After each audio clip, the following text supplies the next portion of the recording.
Vara. Yo creo que el doctor Rafael Pacheco no necesita mucha presentación, pero claro, como todo el mundo que hay aquí no es de Murcia, algo hay que decir.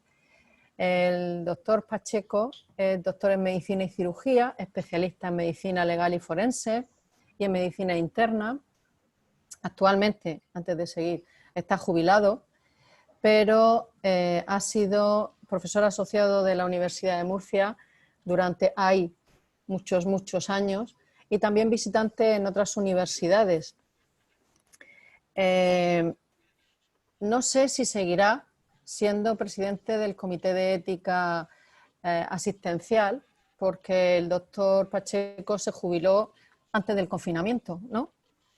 Justo antes del el confinamiento. 31 de diciembre. Efectivamente. Y también tengo que decir que el doctor Pacheco es un tuitero que todas las mañanas nos hace reflexionar con sus comentarios de bioética de andar por casa y que nos demuestra diariamente que es verdad, sin ética cualquier cosa que hagamos no es medicina. Sin más, pues, doctor Pacheco, suya es la palabra. Gracias. Me vais a perdonar porque mi charla va a tener un matiz playero, pero bueno, que supongo que facilitará la relajación de este sistema informático que a algunos nos es un poco ajeno. La charla que se me ha encomendado, la verdad es que es muy agradable y sobre todo en el contexto en el que nos movemos ahora mismo, pues hablar de matices éticos, de dilemas y de la humanización de la asistencia sanitaria, yo creo que es oportuno y diría yo también obligado. Pero si nos retrocedemos un poco atrás, pues esto de la ética no es nuevo. Y aunque ahora sea muy necesaria, siempre fue porque, como muy bien se ha dicho, sin ética no hay medicina. Yo, en clase, los 40 años que he estado dando clase, que se dice pronto, a los alumnos de primero de medicina, desde que existe la asignatura de ética médica, cuando llego yo a clase, después de presentarme y de saludar, les digo, ¿ustedes han venido a ser médicos o a ser expertos en biología humana? Lo cual les impacta, son gente muy inteligente, pues son los mejores bachilleres, y al unísono contestan con un matiz de sorpresa, no, nosotros hemos venido a ser médicos. Y les digo, bien, pues la diferencia que hay entre ser un magnífico experto en biología humana y ser médico con mayúscula, todo eso tiene que ver con el universo de la ética y de la bioética. Por tanto, tened en cuenta que esta no es la asignatura fundamental de esta licenciatura, que la licenciatura fundamentalmente se basa en la clínica para la utilidad del médico, que es diagnosticar y tratar, pero que lo importante del médico, si quiere ser médico y no solo un experto, es saber tratar y por tanto unir al tratamiento el trato, porque esto es una más de las dualidades de la medicina, trato y tratamiento. Y por tanto ruego que os toméis con interés esta asignatura porque es informativa, formativa y útil. Y les digo más, el ginecólogo probablemente nunca va a haber un problema de otorrinolaringología o el psiquiatra no va a haber problemas de urología, pero algún dilema de carácter bioético os vais a enfrentar a él cada día de vuestros 40 o 45 años de actuación médica. Cada vez que sopesáis si dais o no una baja laboral, cada vez que sopesáis si ingresáis o no, incluso si ponéis un antibiótico caro o uno barato. ¿Para qué deciros si desconectáis a un paciente o no? O si tomáis la decisión de conectarlo o no conectarlo, que de sobra ha habido ejemplos muy recientemente. Cada vez que dais un consentimiento, que pedís un consentimiento informado, muchas de las actuaciones que hacéis cada día os pasará desapercibido, pero estáis entrando de lleno en el campo de la ética, porque la ética son los valores. Y los valores morales, los valores son unos conceptos que no son tangibles, pero que son importantísimos, porque las personas nos diferenciamos por nuestra escala de los valores, pero no solo las personas, también las instituciones e incluso las sociedades. Y les digo y os digo, si me lo permitís, Si cruzamos el Mediterráneo, que lo tengo yo ahora mismo enfrente, nos encontramos otra sociedad, que es la sociedad del norte de África. Y la pregunta no sería, ¿es mejor sociedad o peor que la nuestra? Porque la respuesta correcta es distinta. ¿Y cuál es la siguiente pregunta? Es una sociedad distinta porque su código de valores es distinto. Sobre todo, la escala de esos valores. Porque claro, si cogemos 50 valores de naturaleza ética, pues todos valoran la dignidad, todos valoran la libertad, todos valoran la responsabilidad, la generosidad, el altruismo. Pero amigo mío, ¿cuál es la escala de esos valores? La escala de esos valores diferencia a las sociedades lo mismo que diferencia a las personas. La nuestra, que es una sociedad pues, con un origen marcadamente grecolatino y judeo-cristiano, pues ha intronizado una serie de valores que diríamos que son los que caracterizan a la que llamamos sociedad occidental. Fundamentalmente, la dignidad de las personas, la libertad y la responsabilidad que se deduce de las dos primeras. Si las personas todos somos dignas por el hecho de ser personas y se nos considera libres por el hecho de ser personas dignas, las personas somos responsables de nuestros hechos.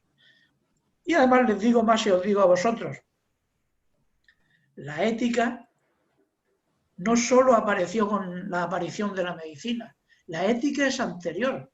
La ética, no con ese nombre evidentemente, pero sí en ese contexto, ya se le exigía al sanador, al chamán, al brujo, al hechicero.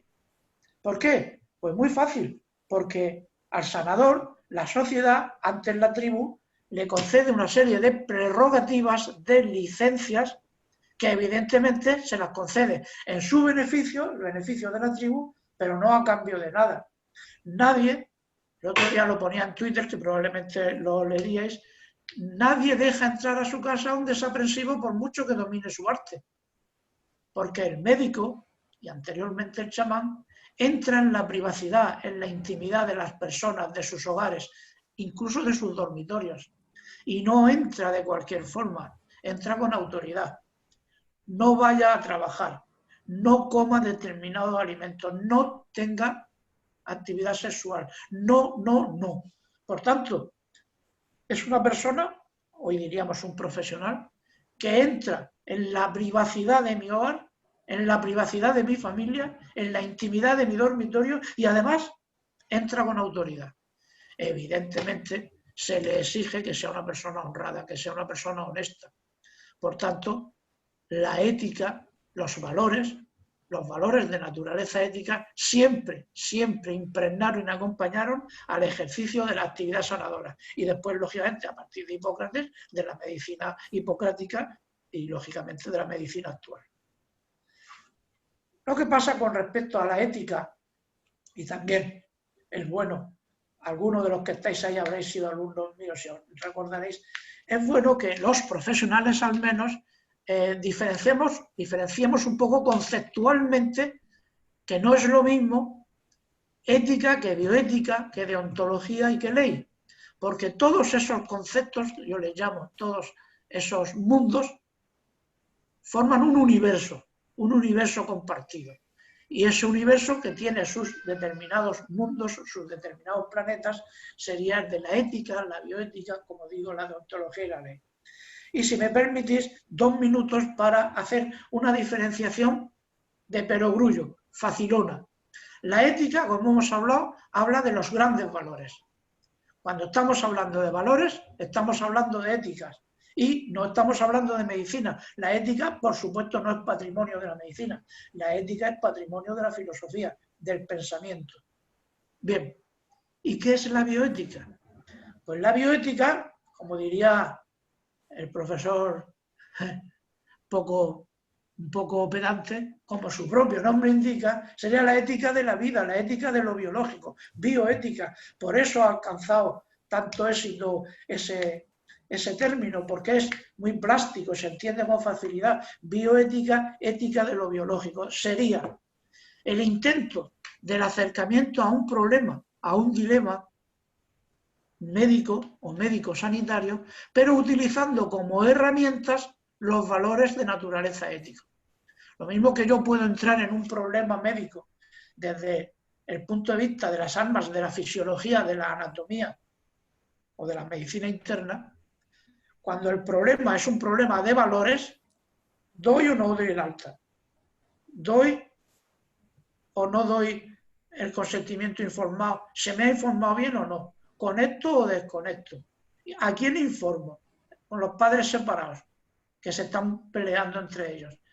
Cuando tomo esas decisiones ante un problema que es de naturaleza médico-sanitario, las armas que utilizo son los valores de naturaleza ética. Por tanto, una definición muy facilona de la bioética es el acercamiento a un problema sanitario y por extensión médico con las herramientas desde la óptica, con las gafas de los valores morales. Y si ya hemos hablado de ética, que son los valores en general, y bioética, esos valores utilizados como herramientas para solucionar dilemas médicos sanitarios, ¿por qué otra palabra, por qué otro término, el de deontología? La pregunta siempre es, ¿pero la deontología es ética? La deontología es ética, pero es ética con apellido. Deontología médica, deontología farmacéutica, deontología de enfermería, es la ética propia de determinados profesionales, que en virtud de su profesión, ciertos valores los tienen, en su caso, más exacerbados. El secreto es algo que todos valoramos. Una persona sigilosa, una persona que es capaz de guardar secretos, es más respetada y es más valorada. Pero qué duda cabe que un médico que no sea capaz de guardar secretos es un mal médico, aparte un desagresivo y un delincuente.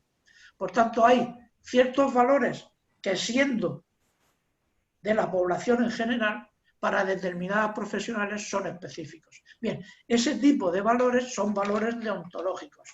Deontología, como sabéis, es tratado de los deberes y constituyen, para el grupo profesional en cuestión, constituyen un verdadero deber de naturaleza ética. Porque, en definitiva, la palabra profesional quiere decir profesar valores de naturaleza ética. Los primeros profesionales que existieron fueron el sacerdote, el juez y el médico.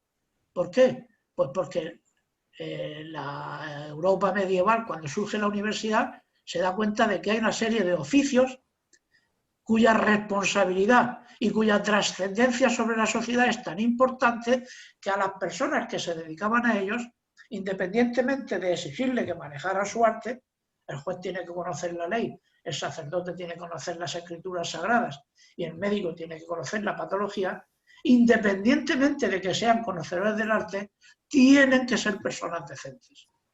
Entonces, el profesional, hoy la palabra ha adquirido mucho éxito y se utiliza para referirse a cualquiera que haga bien aquello que tiene que hacer. Y está bien porque el lenguaje está vivo y, por tanto, se mueve. Pero el origen de la palabra profesional es aquel que profesa un código de valores. O dicho de otra forma, aquel al que la sociedad le exige que para hacer lo que es su trabajo, para hacerlo bien, aparte de dominar su arte, lo haga con honradez, con honestidad y con decencia. Ese es el origen y eso es, por eso los primeros profesionales, como os digo, fue el sacerdocio, la judicatura y la medicina.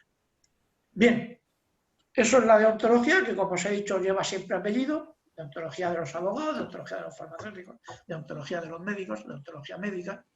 Y finalmente la ley. ¿Por qué la ley la incluyo, no solo yo, evidentemente, en este universo conceptual? Porque la ley podríamos decir que es una ética de mínimos, o el mínimo ético que se le puede exigir a cualquiera para que sea posible la convivencia y la paz social. No puede haber circulación sin código de la circulación, eso es obvio. Por tanto, lo que incorpora la ley a este universo conceptual es que algunos de los valores han pasado de ser conceptos a ser preceptos. Lo que antes era algo bueno para todos, ahora es bueno y tan bueno que se considera exigible. Ese valor ha adquirido tal raigambre, tal importancia en el contexto social, que la sociedad lo incorpora y lo hace de obligado cumplimiento a través de la normativa, a través de la ley. Por tanto, como os digo, en ese universo en el que hay varios planetas, está bien, por lo menos los profesionales, que sepamos diferenciar y no, lo que a veces es lamentable oír, me acuerdo de algo del rollo de la ética y de la deontología, más o menos de lo que iba, de que, en fin, en definitiva, lo que nos dijeron es que hay que ser buenos. Sí, claro, hay que ser buenos, pero también hay que ser cultos. Y, por tanto, es bueno diferenciar ética de bioética, de deontología y de ley. Insisto, si lo que queremos es ser médicos y no expertos en biología humana, que los hay, que yo me he encontrado muchos y que tienen mucho que ver con lo que se está hablando durante el café. Son muy buenos para el diagnóstico y tratamiento, pero dejan mucho que desear para el trato.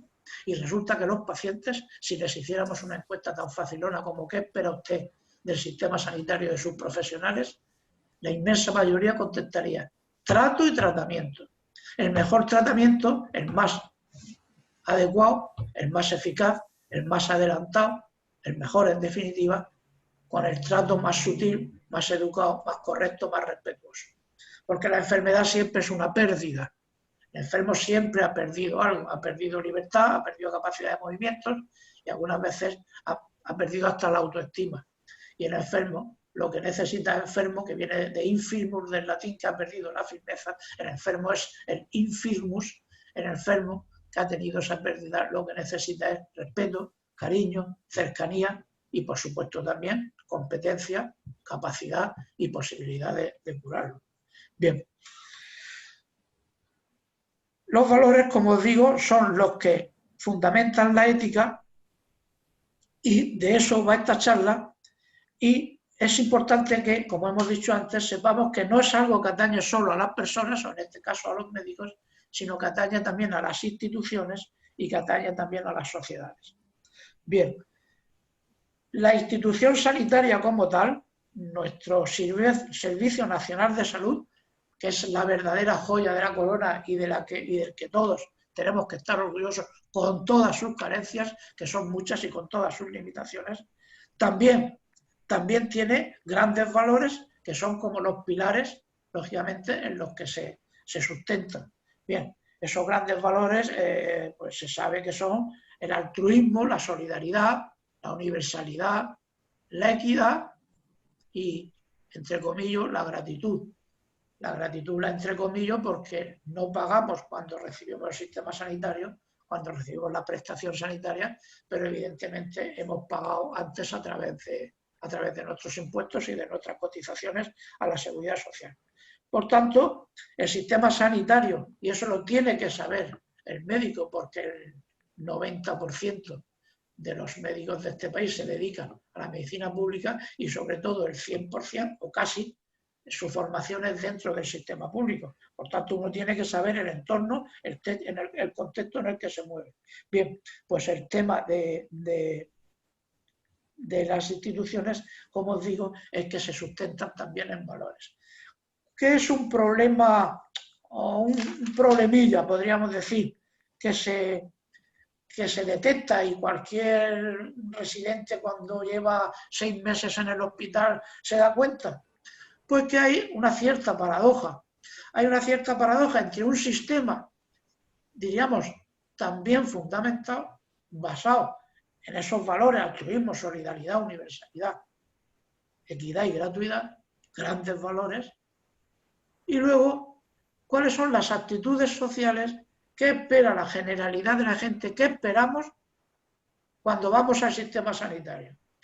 Y desgraciadamente, no está mal hacer crítica social porque todos somos de la sociedad y por tanto es también una autocrítica, usamos ese sistema sanitario y en el fondo esperamos de él tranquilidad, comodidad, cierta frivolidad en el uso, exigencia y consumo, eso sí, mucha exigencia y lo utilizamos de una forma consumista.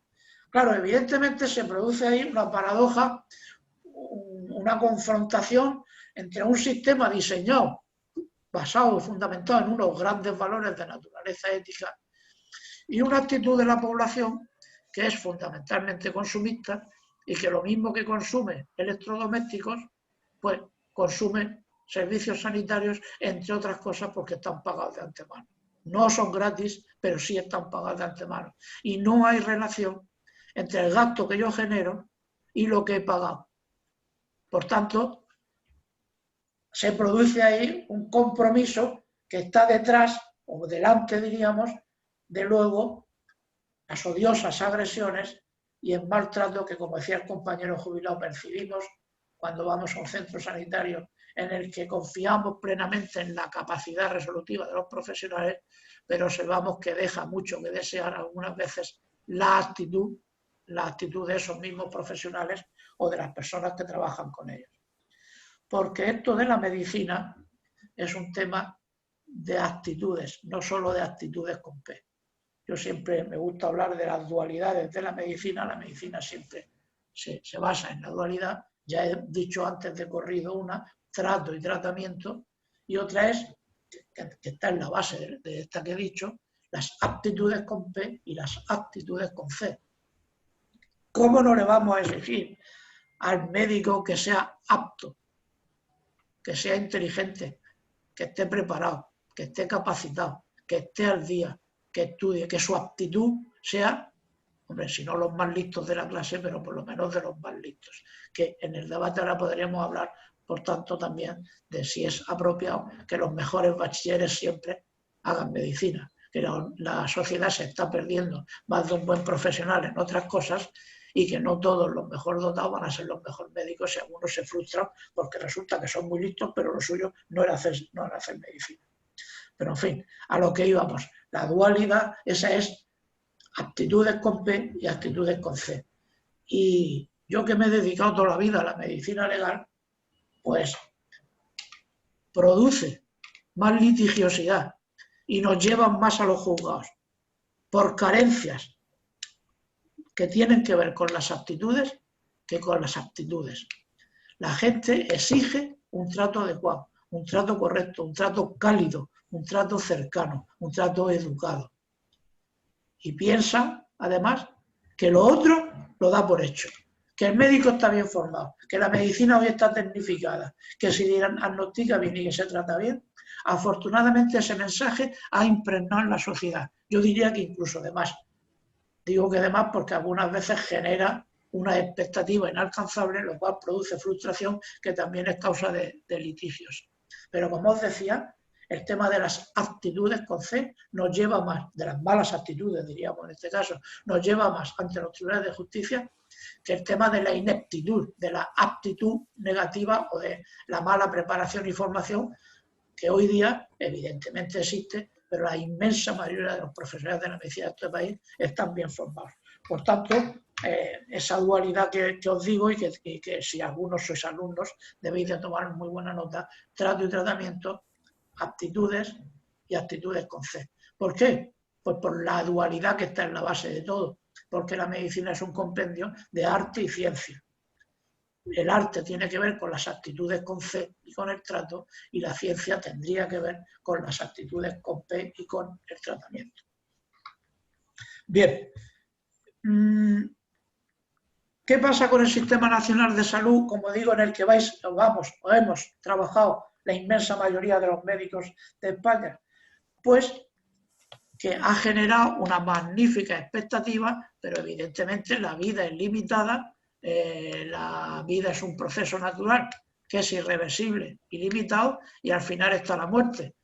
El profesor Luna Maldorado, mi catedrático de siempre de la facultad con el que he trabajado, les decía a sus alumnos en los primeros días: han elegido ustedes una profesión cuyo índice de fracaso es del 100%. Evidentemente esto es lo que hay. Al final todo el mundo se muere. Lo que pasa es que las sociedades, en el hedonismo ahora que nos caracteriza, pues hemos convertido a la muerte en un tabú, y sabemos que existe porque no somos cretinos, pero de eso no se habla. La muerte es el gran tabú.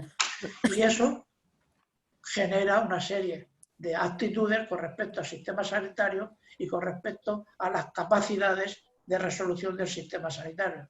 Por tanto, algunas veces se concibe, se percibe la muerte como el fracaso del sistema sanitario. ¿Qué pasa? Que somos un poco víctimas de nuestro propio éxito.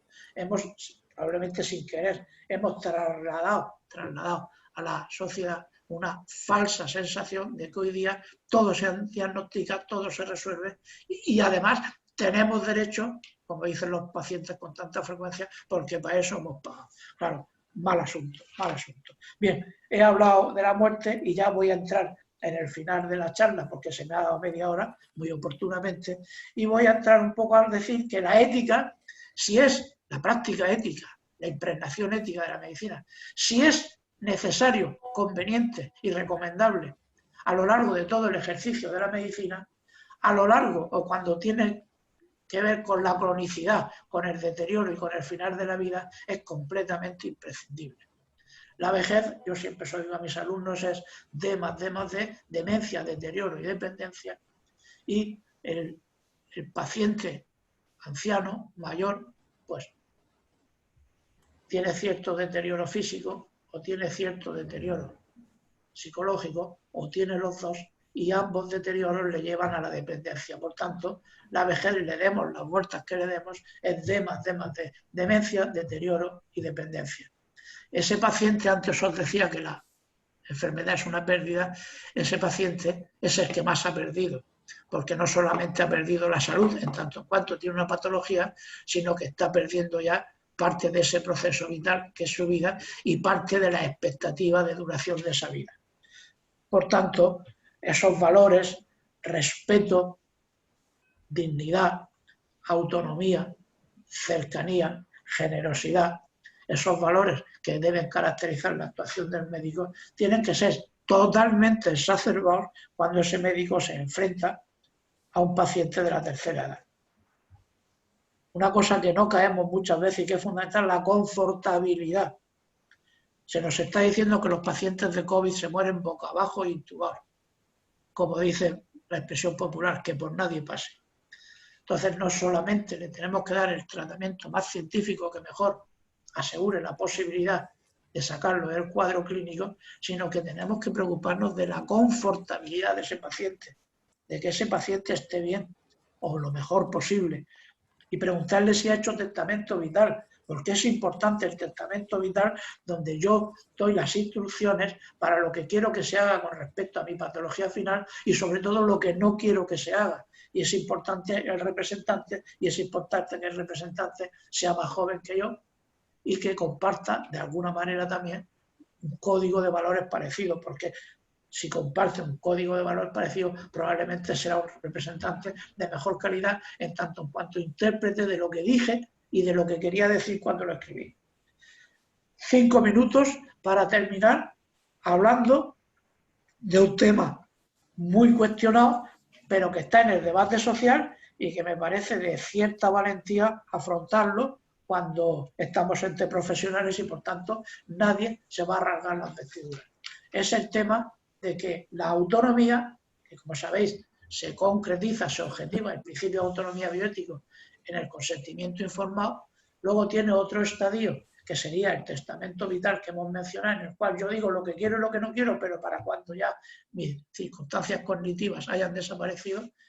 Y el tercer estadio sería la exacerbación del principio de autonomía, sería la eutanasia. Bien, la eutanasia, como os digo, voy a dedicar 5 minutos a ella y ya termino charla y entro en debate. La eutanasia es un tema que tiene matices, todos los que queráis, médicos, filosóficos,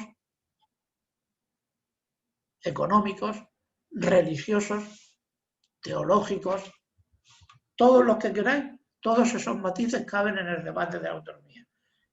Pero os pido que hagáis un ejercicio mental y que intentéis filtrar todo ese debate, todas esas connotaciones, esas acepciones de tipo económico, filosófico, político, y que al final nos quedemos con los dos grandes valores que entran en concurso, que entran en litigio cuando nos enfrentamos al tema de la eutanasia. Es el valor vida y el valor libertad. Son dos valores que se merecen el máximo respeto y que además tienen la máxima categoría constitucional. Claro, le pregunto yo a mis alumnos y ahora os pregunto a vosotros si me lo permitís. Entre el valor vida y el valor libertad, ¿por cuál os quedáis? Claro, la pregunta hecha así es tan de perogrullo que la inmensa mayoría, hombre, Rafa, por el valor vida, entre otras cosas porque el valor vida es el sustento de los demás valores. Si no me respetas el valor vida, de poco me sirve que me respetes el resto. Bien, pero probablemente alguno más sutil o que en ese momento está más lúcido, levantaría la mano, y de hecho pasa, y diría: Rafa, profesor, ¿te refieres a vida o a vida humana? Porque claro, vida también tienen los cangrejos, yo estoy ahora mismo enfrente del mar, y los peces, pero no solo eso, la palmera que tengo enfrente también tiene vida. Por tanto, lo que yo digo es que se enfrenta el valor vida humana con el valor libertad. Y ya hay que matizar, porque no es vida humana todo lo que consideremos los demás, sino mi vida humana, la mía, es la que yo considero lo suficientemente digna y de suficiente calidad para yo considerarla vida digna del humano, vida humana.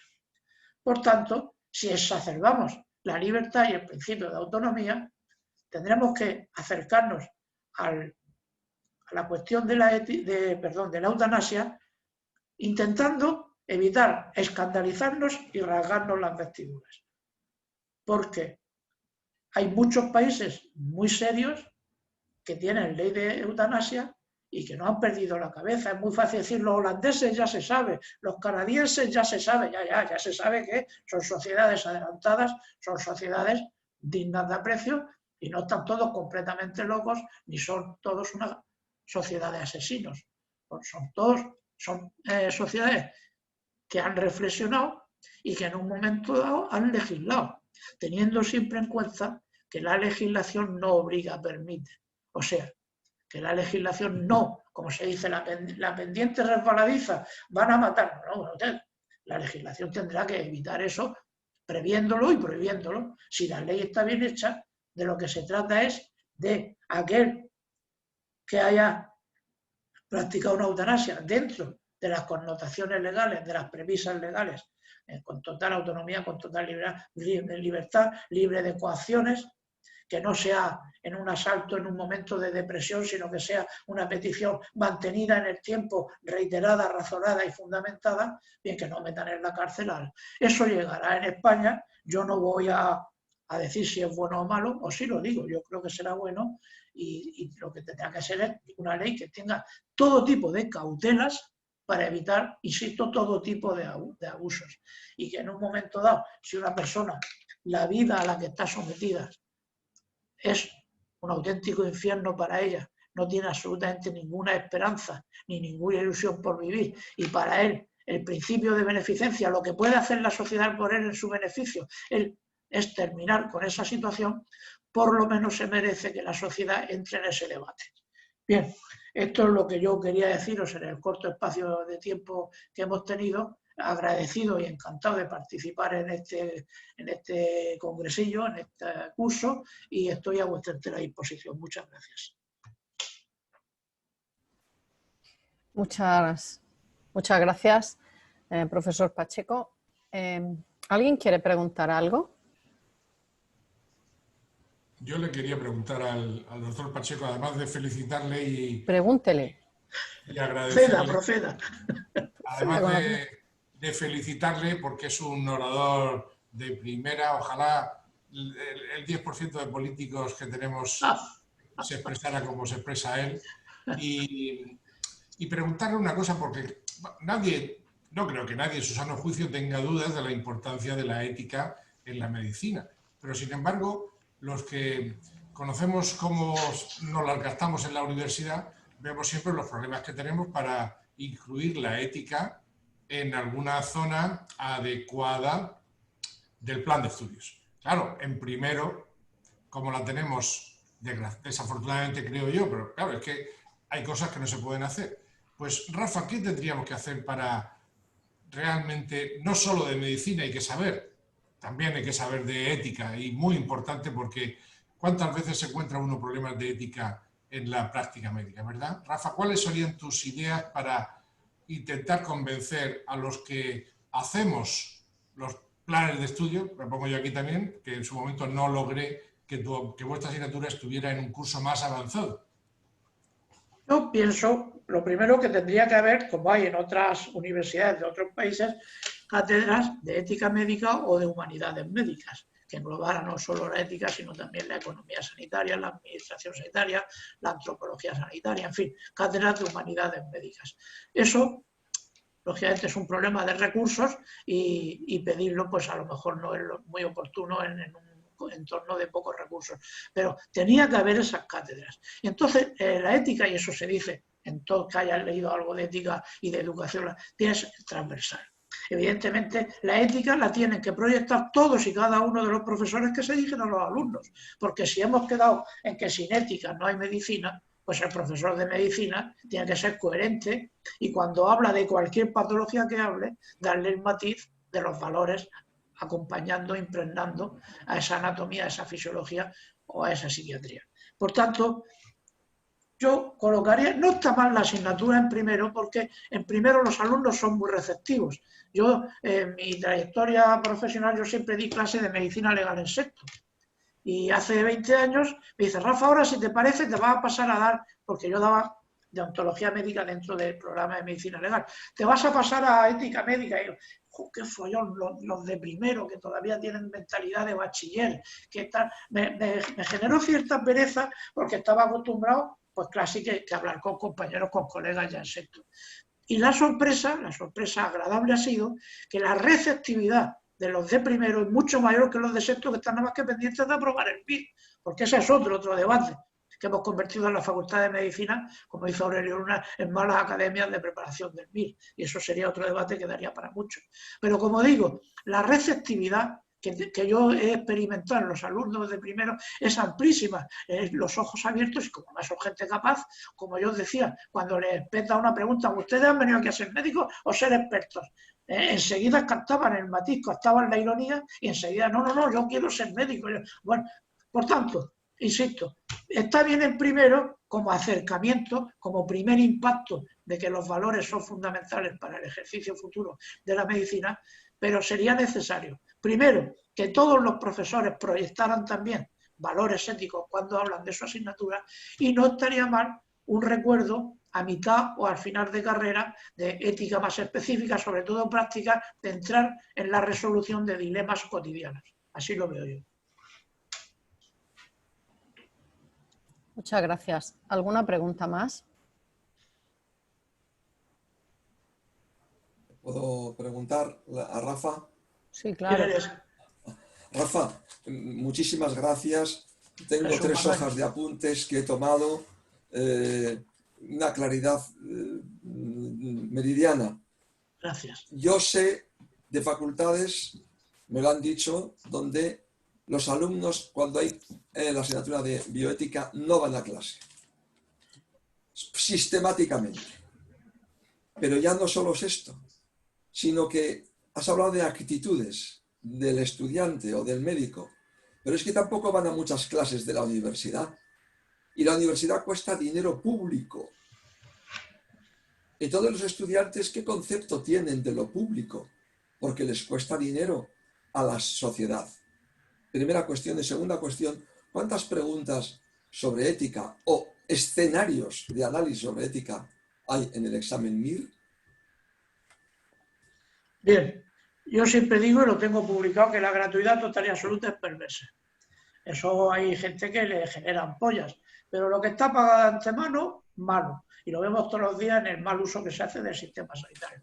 Por eso yo soy un firme defensor, y me ha costado algunos disgustos, de la tasa sanitaria. Una tasa disuasoria, que evidentemente sea casi una anécdota, pero que haga que valoramos el servicio que recibimos.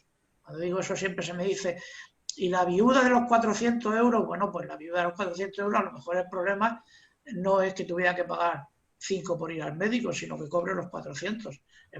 Los 5 euros es la anécdota y el problema son los 400 euros. A lo mejor tenía que cobrar 800 o 1.800, en el caso de que hubiera dinero. Por tanto, con la educación pasa igual. Como la escuela pública es gratuita, pues voy cuando me da la gana, que para eso está pagado y tengo derecho. Yo jamás he pasado lista ni creo que vayan los tiros por ahí. Es verdad que el profesor debe de convencer de la presencia a través de su adecuado discurso. Pero claro, si no vas nunca, si consideras la bioética como una María más, que te la van a aprobar simplemente por estar matriculado, pues es que no te enteras al final si el profesor es bueno o malo, o si su discurso merece la pena oírlo o no. Eso entra dentro de las actitudes colectivas que, como he dicho antes, de una manera frívola y con exigencia nos caracterizan a todos, y la verdad es que es un problema de la Universidad Española. Tiene que ver con la masificación. Yo no me imagino en un curso de 80 o 90 estudiantes que la gente se escaqueara con tanta facilidad, porque al final te sabes los nombres de todos y sabes. Y yo veo así el futuro. Yo veo el futuro, además lo tengo hasta publicado, con 50 facultades de medicina, que ya son demasiadas, y no más de 100 alumnos por facultad y por curso. ¿Alcanzaremos alguna vez eso? Pues ojalá que sí. Cuando yo tenga 100 o menos alumnos, a los 15 días los conozco por sus apellidos, ellos me conocen a mí, y a poco que yo sea capaz de despertar interés, probablemente la mayoría asistirán a clase. Gracias. Muchas gracias. ¿Alguna pregunta más? Trinitario, manifiéstate. Está ausente en este momento. Está salvando vidas. Exacto. Yo sí quería comentar alguna cosa. Ahora que creo que te vas a tomar la alternativa como el niño de Fuengirola, pues... un magnífico torero Fuengirola, Galán, era de Fuengirola. Bueno, pues que ahora que ya estás en esa posición ventajosa de poder dedicarte a reflexionar mucho más todavía, ¿se enseña bien la bioética? ¿Tú crees que se considera, aparte de que lo que se motiven los alumnos, etcétera, se consigue transmitir bien? No. Es lamentable, pero no. Y a decir no me incluyo yo. Lo primero es que enseñamos bioética a mucha gente y todos, pues probablemente no somos idóneos, porque claro, la bioética, como no hay no hay cátedra de bioética, ni de ética médica, ni de humanidades médicas, ni nada por el parecido, pues ¿cuál es su sitio idóneo? Los legistas, los médicos de medicina legal, entendemos que como la deontología médica siempre fue parte, y el derecho médico y el bioderecho, parte de nuestra asignatura, porque la ética es lo menos malo que esté en nuestra asignatura, y tiene sentido. Pero yo conozco facultades, pues lógicamente en estos años me he movido, en las que lo dan los preventivistas, lo dan los psiquiatras, lo dan los patólogos, en fin. Capacidad, todos podemos tener, si esto es cuestión de prepararse, pero es algo que está un poco disperso, y el problema que yo le veo a la ética, sobre todo, es el alejamiento de la práctica cotidiana. O sea, y esto puede parecer una crítica, bueno, puede parecer porque lo es que ética explica a todo el mundo y algunas veces no se han comido una guardia.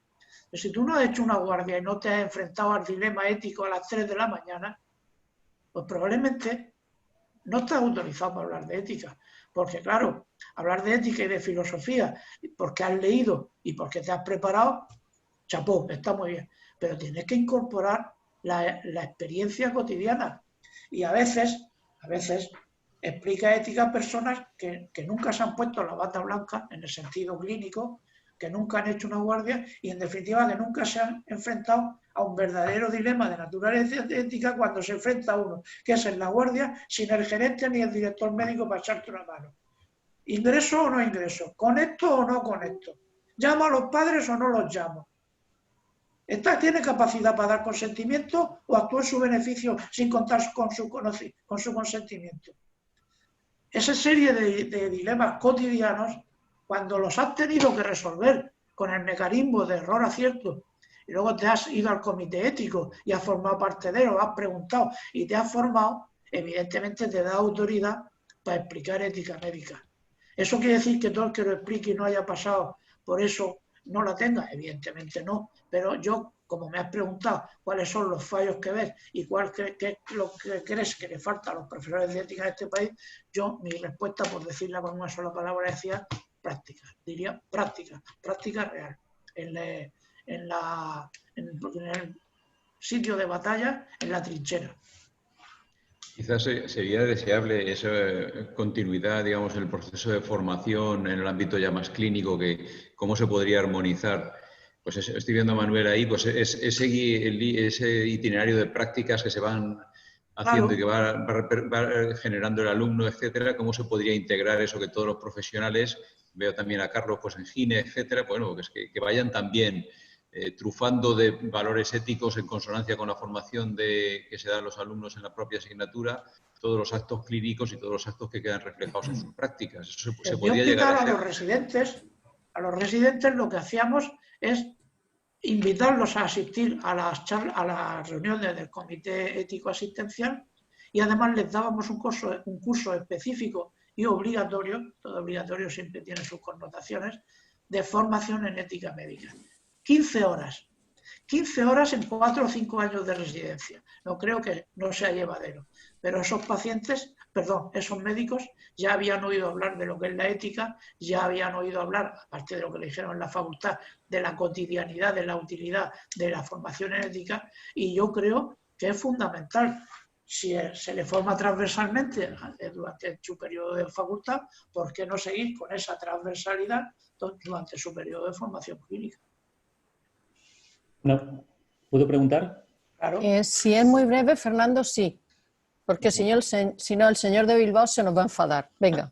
Pues da igual. No, venga, pregunta. Dispara. Vale. Dispara. Pues, buenos días a todos y felicidades a todos los ponentes. Gracias. Y yo quería, me había hecho el propósito de no hablar, pero creo que el tema es muy interesante. Yo creo que el problema de la ética es que nos falta un proyecto de facultad. Es decir, la ética no es un problema, como ha dicho muy bien Rafael, de la asignatura, sino que todos los docentes que tenemos, sobre todo asistencia con pacientes, y que tenemos que enseñar la práctica clínica, en nuestras clases tenía que haber debate ético.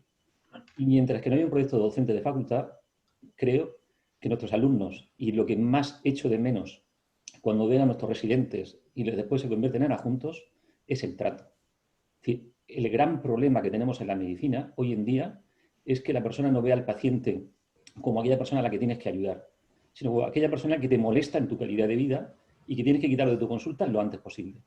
Y esto es un proyecto que debe ser de la facultad. Mientras que cedamos la formación de nuestros médicos al sistema MIR, es lo que tenemos hoy en día. Presumimos del mejor sistema del mundo, pero realmente cuando lo utilizamos nos damos cuenta de que tiene. Y por tanto, las facultades han dejado su función, amparándose en el MIR, y yo creo que eso es una excusa para muchos profesores para justificar que la gente no vaya a sus clases. Y uno de los comentarios que has dicho, si tú das contenidos en tu asignatura, tus alumnos vienen a tus clases. Sí.